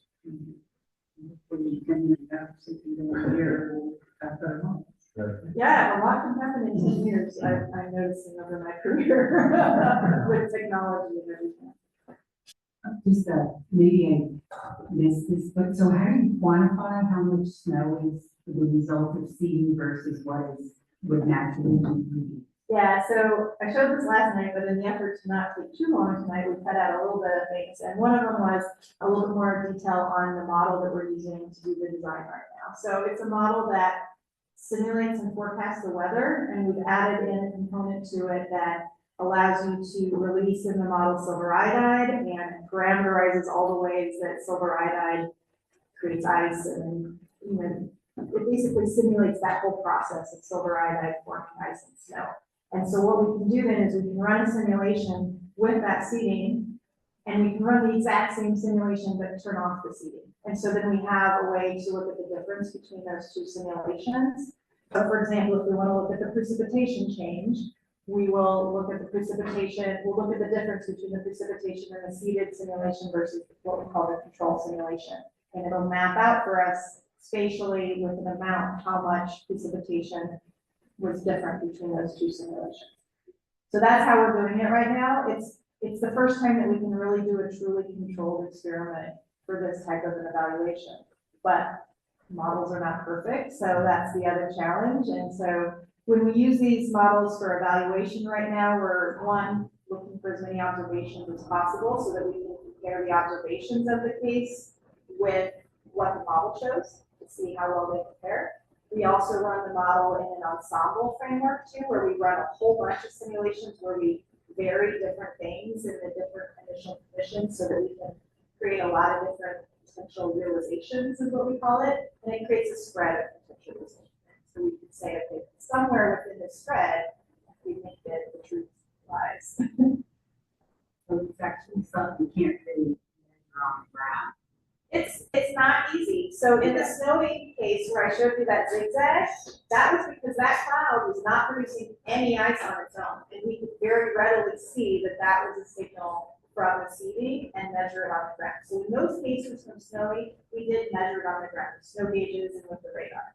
But in a lot of the storms we're doing cloud seeding, there's some ice already. I mean, we get snow, so it's not like we don't ever get snow. So in the storms where we know there's some supercooled liquid, but we're already getting some ice, those are ones where we can't see the effect, and we're gonna have to rely on the model for a little bit longer because we can't see that zigzag. And ground-based seeding is still really challenging too, because we don't have a very clear signature like we did from aircraft. We're getting ready to hopefully do another field project after snowy to try to focus more on ground-based seeding next. One last one. So when you monitor, like in these areas, that who monitors the conditions? Say, okay, now we're talking to go up a class. So each of the programs have operational teams that they work with, and those teams include forecasters that are monitoring the weather specifically for the cloud seeding program. So they're looking at all the forecast models, they're looking at whatever observations are there to identify opportunities to seed.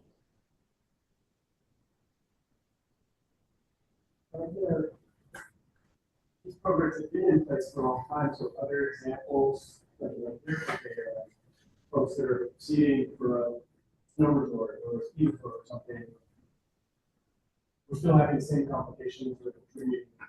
It's still difficult even with long-run programs to distribute it. Because I hear some data here, like 10%, 15%. Just a follow-up on Jeanette's question. Yeah. Kind of where's that? The other ways that are, so a lot of the operational programs have been evaluating themselves over the years with a statistical approach called target control. So the research programs often use the randomized approach, like the pharmaceutical trial example I gave you. But a lot of the operational programs are using a statistical approach where they've identified their target region and they find the snow tails in the target region. And then they find other nearby regions that are not assumed to be getting impacted by seeding that have similar, somewhat correlated relationships with the target. Those are their controls. So then it's a statistical linear regression between those target and control sites of a historical period before seeding was done. And then during the years with seeding, any deviations from that regression are assumed to be due to seeding. There's a lot of uncertainty in that. But it's the best that we have for those programs. Kind of follow up just among your colleagues in this sort of world. Curious if people have detected or see change over time in the timing or frequency of the clouds, what we call supercooled liquid water. Yes, like are you guys seeing that? Is that something that's talked about in terms of just climate change or changing precip patterns? That's a good question. You know, now that we have this, so that high resolution simulation that we're using for this study's climatology analysis, it covers a 40+ year period now. It was sponsored by the USGS as a first of its kind, and we only got access to that in the last couple of years. So that's a really great data set for us to actually start looking at trends over that 40-year period a little bit more.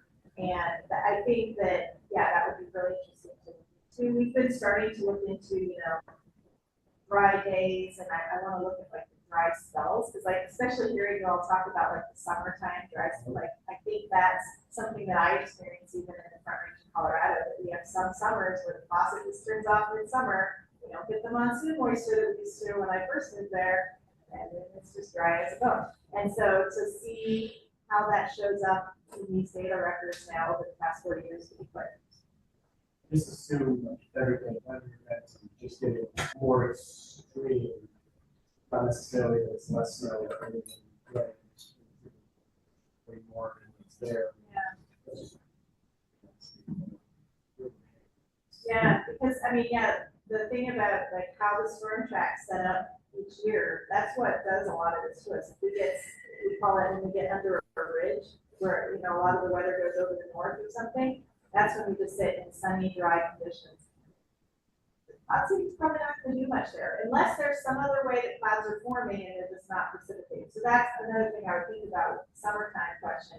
When you have those really dry summers, are you getting clouds and they're just not raining? Or are you having just blue skies? Because again, we're not creating clouds with cloud seeding. We're just trying to enhance the efficiency of their precipitation.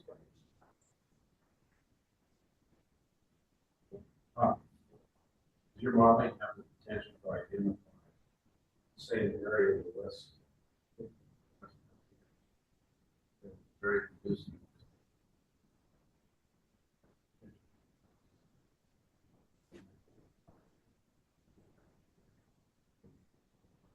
Story.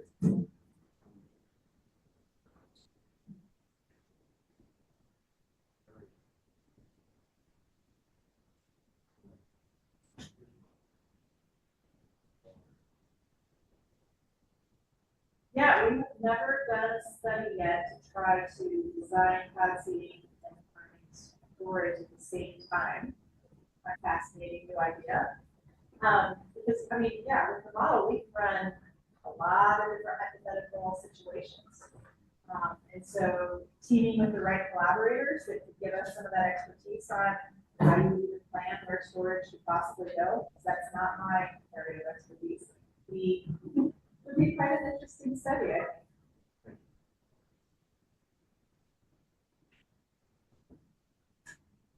For any information, I understand the dispersal of your silver that's an environmental issue. I'm not sure how it's dispersed in there, but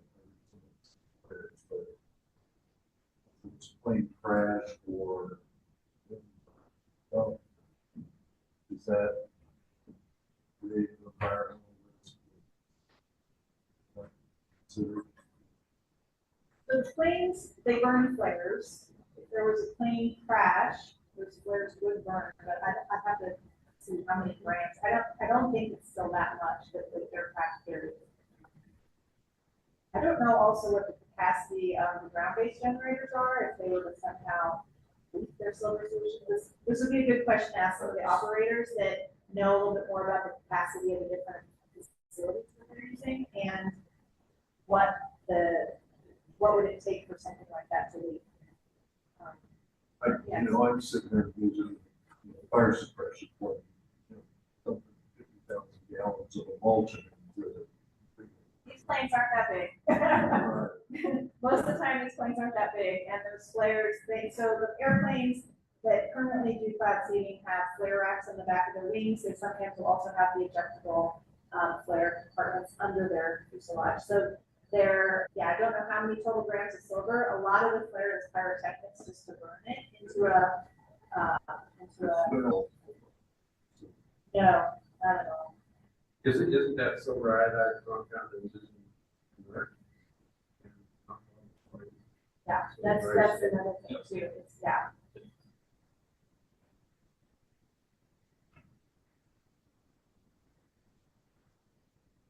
I was gonna ask a similar question, coming at the environmental thing from another direction. I was curious about the mass that's being used here all over the country and the world for gas. From a resource usage, the silver had to be mined somewhere. It was naturally concentrated at an economical level. And this looks like it's dispersing it over the landscape irrecoverably. So are we gonna use up all of our silver? I'm guessing not. These are pretty small amounts, but I'm no expert on how much silver we're mining these days either. But yeah, these are pretty small amounts. The particles that we're using, for example, you're not going to be able to see with your eye. We're talking about micron, submicron size particles. And so again, the total mass in these releases is also quite small, which is, I think, why it's hard to detect out in nature. If we were to, like I said, if we were to suddenly see like crazy in an area or all all over, I think it's worth continuing to monitor. I want to drink safe water. We all want to drink safe water. But I think that the amounts that are being put out there are just, at this point, way too small to readily detect. Probably more than jewelry you can see. Oh, for sure. Oh, yeah. You can see the jewelry that we're wearing. I cannot see these particles. They're so small. If you have a snowstorm, would you still see, or would the silver be able to get through the already the snow flakes to get, would it be worth it to get that? Would you still get the 1.5%? So the whole point of that part 3, the dispersion, is especially if you're on the ground, you need to be in an area where the airflow is taking those particles up into the cloud. If you're in an area where it's all coming down, then it's not gonna get up into that cloud. So that's why it's so important for designing it to figure out where do you get that upflow, what type of flow happens, because sometimes when you have really steep mountains or the valley is really low, you get these inversions that kind of trap the air in there. If you're seating below that, it's not going anywhere. And so it's really important for us to understand in these areas, what are the wind flow, is it getting blocked, is it getting trapped? The remote control generators that Michael mentioned are often used in those types of areas where down in the valley wouldn't be very feasible. So you get them up out of an inversion, up into the higher terrain. Costs more because you have to remotely have that communication to the unit, but that's one way to overcome that. But otherwise, if you can use manual generators, on a rancher's property, they can go out and turn it on and off. Those are a lot more affordable. But it just really depends on how that wind flow is going to get up and over.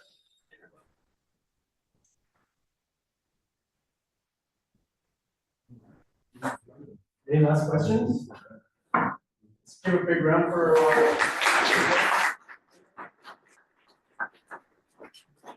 bringing your expertise. This is a really exciting kind of pioneering little first baby step we're taking here. It's great. I don't want to, thanks for coming. Jim, thanks for your efforts too to nudge this along. One-man Montana cloud seeding army right there. We will be back next month. I will still be here live in person, and we are. I read it and then I forgot. What are we next month? Tim Oh, Tim Klein. You're talking about fisheries. Tim Klein, fisheries. How much water do fish need? A lot of relevance to our drought management plan. I don't think I'm out of line right now. I did just get a text message in case anybody cares. Sections 3 and 4 are probably going to get open tomorrow for 2 weeks. That will stir up a little pot of conversation that will consume my day tomorrow. I don't know how you feel about that, but that's the word I just got from fisheries. If anyone cares. To be discussed, we'll have to have some drought committee meetings on this one. Thank you all for coming to our stage. See you in October.